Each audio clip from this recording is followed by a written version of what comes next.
सांख्य सिद्धांत के अनुसार ब्रह्मांड की सृष्टि का क्रम, पंचीकरण प्रक्रिया तथा परमेश्वर के विविध नामों का निरूपण। सूत जी ने कहा, आश्रमों के संबंध में पूरे विधि विधान को सुनकर प्रसन्न मन वाले ऋषियों ने भगवान ऋषिकेश को नमस्कार करके पुनः इस प्रकार का वचन कहा। मुनिजन बोले, भगवान, आपने श्रेष्ठ चारों आश्रमों के विषय में सब कुछ बतलाया। अब इस समय हमें ये सुनने की इच्छा है कि इस जगत की सृष्टि कैसे होती है।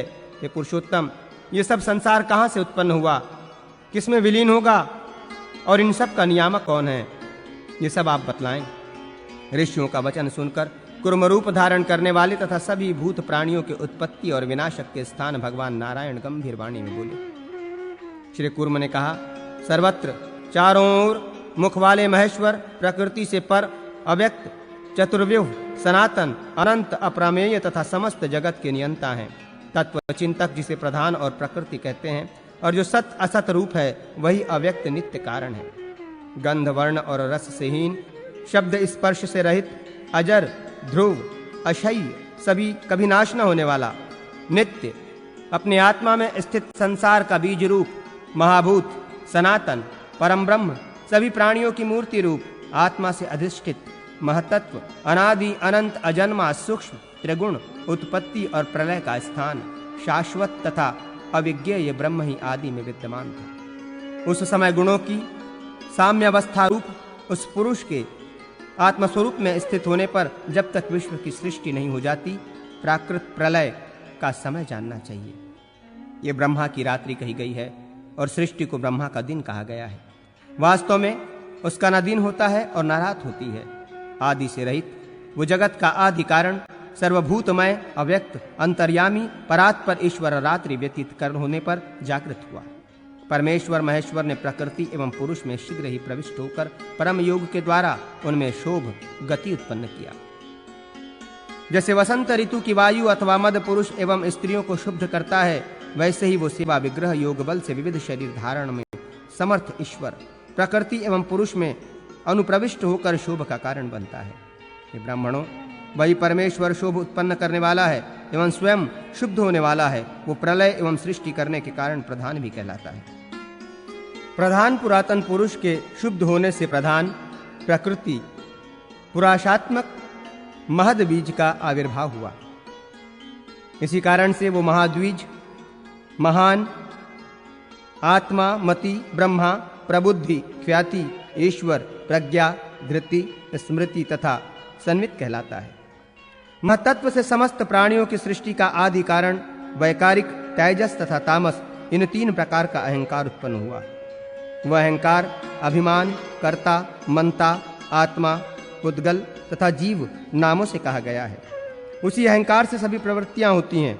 अहंकार से 5 महाभूत, पृथ्वी, जल, तेज, वायु तथा आकाश, 5 तन्मात्राएं, शब्द, स्पर्श, रूप, रस तथा गंध, सभी इंद्रियां तथा उन इंद्रियों के अधिष्ठात्र देवता उत्पन्न हुए। ये संपूर्ण जगत से उसी से ही उत्पन्न हुआ है। अव्यक्त से उत्पन्न मन को प्रथम विकार माना गया है। इस कारण ये कर्ता एवं भूतादिकों को देखने वाला है। वैकारिक अहंकार से वैकारिक सृष्टि उत्पन्न हुई। इंद्रियां तेजस हैं और उन इंद्रियों के अधिष्ठाता 10 देवता वैकारिक हैं। उनमें 11वां इंद्रिय मन अपने गुण के कारण उभयात्मक है।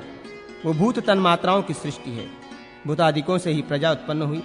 विकार प्राप्त भूतों ने शब्द तन्मात्राओं को उत्पन्न किया। उस शब्द तन्मात्रा से शब्द लक्षण वाले तथा अवकाश स्वरूप आकाश की उत्पत्ति हुई। वैकारिक आकाश ने स्पर्श तन्मात्रा को उत्पन्न किया। उससे वायु उत्पन्न हुआ और वायु का गुण स्पर्श कहा गया है। विकार प्राप्त वायु ने रूप तन्मात्रा को उत्पन्न किया। वायु से तेज उत्पन्न हुआ और इसका रूप गुण कहा जाता है। विकार को प्राप्त हुए तेज ने भी रस तन्मात्राओं की सृष्टि की और उससे फिर जल की उत्पत्ति हुई। वो जल इस रस का गुण आधार है। विकार को प्राप्त हो रहे जल ने गंध तन्मात्रा को उत्पन्न किया। उससे संधात पृथ्वी तत्व उत्पन्न हुआ और उसका गुण गंध माना गया। आकाश की शब्द नामक तन्मात्रा है।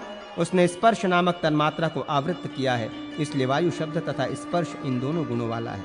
इसी प्रकार रूप नामक गुण शब्द एवं स्पर्श 2 गुणों से अविष्ट है। अतः तेज या अग्नि शब्द, स्पर्श तथा रूप इन 3 गुण वाला है। शब्द, स्पर्श तथा रूप एवं रस तन्मात्रा में प्रविष्ट हुए, इसलिए रसात्मक जल तत्व को 4 गुणों शब्द, स्पर्श, रूप तथा रस से युक्त समझना चाहिए। शब्द, स्पर्श, रूप तथा रस ये 4 गुण गंध तन्मात्रा में प्रविष्ट हुए, इसलिए पंच स्थूल महाभूत से युक्त पृथ्वी तत्व 5 गुणों वाला कहा गया है। इसी कारण ये शांत, घोर, मूढ़ तथा विशेष कहलाते हैं। ये परस्पर एक दूसरे में प्रविष्ट होने के कारण आपस में एक दूसरे को धारण किए रहते हैं। ये 7 महात्मा, महत, अहंकार आदि तत्व एक दूसरे के आश्रित होने के कारण बिना संपूर्ण रूप से मिले सृष्टि करने में समर्थ नहीं हो सके। पुरुष से अधिष्ठित और अव्यक्त से अनुग्रहित होने के कारण महतत्व से लेकर विशेष पंचभूत पर्यंत ये सभी तत्व अंड को उत्पन्न करते हैं।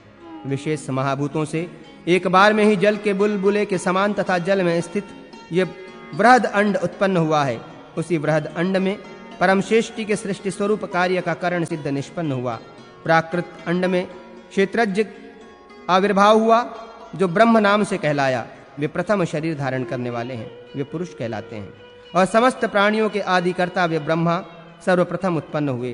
प्रधान से पर में स्थित उस पुरुष को हंस, हिरण्यगर्भ, कपिल, छंद, मूर्ति तथा सनातन कहा जाता है। उस परमात्मा का गर्भवेष्ठन था मेरु पर्वत, पर्वत थे गर्भ के आवरण रूप, चर्म जरायु तथा गर्भोदक थे सभी समुद्र। इस अंड में देवताओं, असुरों तथा मनुष्यों सहित संपूर्ण विश्व उत्पन्न हुआ तथा ग्रहों, नक्षत्रों सहित वायु, सूर्य एवं चंद्रमा भी उत्पन्न हुए। अंड ब्रह्मांड बाहर की ओर से अपने से 10 गुने अधिक जल से घिरा हुआ है तथा जल बाहर से अपने से 10 गुने अधिक तेज से आवृत है। तेज बाहर से अपने से 10 गुने अधिक वायु से आवृत है। इसी प्रकार वायु आकाश से आवृत है और आकाश भूतादि अर्थात अहंकार से घिरा हुआ है। जैसे अहंकार महतत्व से आवृत है, वैसे ही महतत्व अव्यक्त से आवृत है। ये लोक सर्वतत्वाभिमानी महान स्वरूप वाले हैं। उन लोकों में उन्हीं के आत्मरूप ऐश्वर्य संपन्न तथा योग धर्म से युक्त पुरुष निवास करते हैं तथा अन्य भी जो तत्व चिंतक हैं वे भी निवास करते हैं। वे सभी पुरुष सर्वज्ञ, शांत, रजोगुण वाले अर्थात सत्व संपन्न तथा नित्य ही अत्यंत प्रसन्न मन वाले हैं। ब्रह्मांड इन्हीं प्राकृत 7 आवरणों से आवृत है। ब्राह्मणों, इस विषय में केवल इतना ही कहा जा सकता है कि ये माया बहुत ही गहन है। बीज रूप से मैंने जिसका वर्णन किया वो सब प्रधान अर्थात प्रकृति का कार्य व्यापार है। वो प्रकृति या माया अन्य और कोई नहीं, प्रजापति की ही परामूर्ति है, ऐसा वेदों का अभिमत है। 7 लोकों के जल से युक्त ये संपूर्ण ब्रह्मांड उन परम सृष्टि देव का दूसरा शरीर है। वेदों के अर्थ को ठीक ठीक जानने वाले बतलाते हैं कि सोने के समान वर्ण वाले पीत अंड से प्रादुर्भूत हिरण्यगर्भ भगवान ब्रह्म भगवान के तीसरे रूप शरीर हैं। उन्हें धीमान का जो रजोगुण युक्त अन्य रूप है वे ही चतुर्मुख भगवान ब्रह्म हैं तथा संसार की सृष्टि करते हैं। स्वयं विशेश्वर विश्वतोमुख विश्वात्मा भगवान विष्णु सत्वगुण का आश्रय ग्रहण कर उत्पन्न हुए एवं संपूर्ण संसार का पालन पोषण किया। अंतकाल में स्वयं परमेश्वर सर्वात्मा रुद्रदेव तमोगुण का समाश्रय कर संसार का संहार करते हैं। एक होने पर भी वे निर्गुण निरंजन महादेव सृष्टि, पालन और संहार रूपी 3 गुणों के कारण 3 रूपों में स्थित हैं। वे सभी एक, कभी 2, कभी 3 तथा कभी अनंत रूप धारण कर लेते हैं। ये योगेश्वर परमात्मा अपनी लीला से अनेक आकार, क्रिया, रूप तथा नाम वाले शरीरों का निर्माण करते हैं और फिर संहार कर डालते हैं। भक्तों के कल्याण के लिए ही वे पुनः संहार करते रहते हैं। अपने को 3 रूपों में विभक्त कर तीनों कालों में प्रवृत्त होते हैं। इस प्रकार वे विशेष रूप से सृष्टि, संहार और पालन का कार्य करते हैं। क्योंकि वे स्वयं ही प्रजा की सृष्टि करते हैं, उसका पालन करते हैं और स्वयं उसका पुनः संहार करते हैं, इसलिए तीनों कालों में सत्व, रज तथा तम रूप त्रिगुणात्मक होने से वे परमात्मा एक अद्वैत कहलाते हैं। प्रारंभ में वे सनातन हिरण्यगर्भ प्रादुर्भूत हुए। आदि में उत्पन्न होने से वे आदिदेव तथा अजन्मा होने से अज कहलाते हैं। वे समस्त प्रजाओं का पालन करते हैं, इसलिए प्रजापति इस नाम से कहे जाते हैं और देवताओं में सबसे बड़े देव हैं, इसलिए महादेव कहलाते हैं। बृहत होने से वे ब्रह्मा तथा परम श्रेष्ठ होने के कारण परमेश्वर कहे जाते हैं। सबको अपने वश में रखने वाले परंतु स्वयं किसी के वश में न रहने के कारण वे ईश्वर नाम से परिभाषित किए जाते हैं। उनके सर्वत्र गति होने के कारण वे ऋषि और प्रलय काल में सब कुछ हरण करने के कारण हरि कहलाते हैं। किसी के द्वारा उत्पन्न न होने तथा सर्वप्रथम होने के कारण स्वयंभू इस नाम से कहे जाते हैं। सभी मनुष्यों के वे अनय आश्रय स्थान है, इसलिए नारायण कहे जाते हैं। संसार का संहार करने से हर तथा सर्वत्र व्यापक होने से विष्णु कहलाते हैं। वे सब कुछ जानने के कारण भगवान तथा रक्षा कार्य करने से ओम कहलाते हैं। सभी का विशिष्ट ज्ञान होने से सर्वज्ञ तथा सभी के आत्मस्वरूप होने के कारण वे सर्व कहे जाते हैं। विमल शून्य हैं, इसलिए शिव और सर्वत्र व्याप्त होने से विभु तथा सभी प्रकार के कष्टों का निवारण करने से तारक कहलाते हैं। और अधिक कहने से क्या लाभ। ये सारा जगत ब्रह्ममय ही है और वे परमेश्वर अनेक रूपों में विभक्त होकर अनेक क्रीड़ाएं लीलाएं करते रहते हैं। ये ब्राह्मणों, मैंने संक्षेप में इस अबुद्धिपूर्वक हुए प्राकृत सर्ग प्राकृत सृष्टि का वर्णन किया है। अब आप लोग ब्रह्मा की सृष्टि के संबंध में सुने।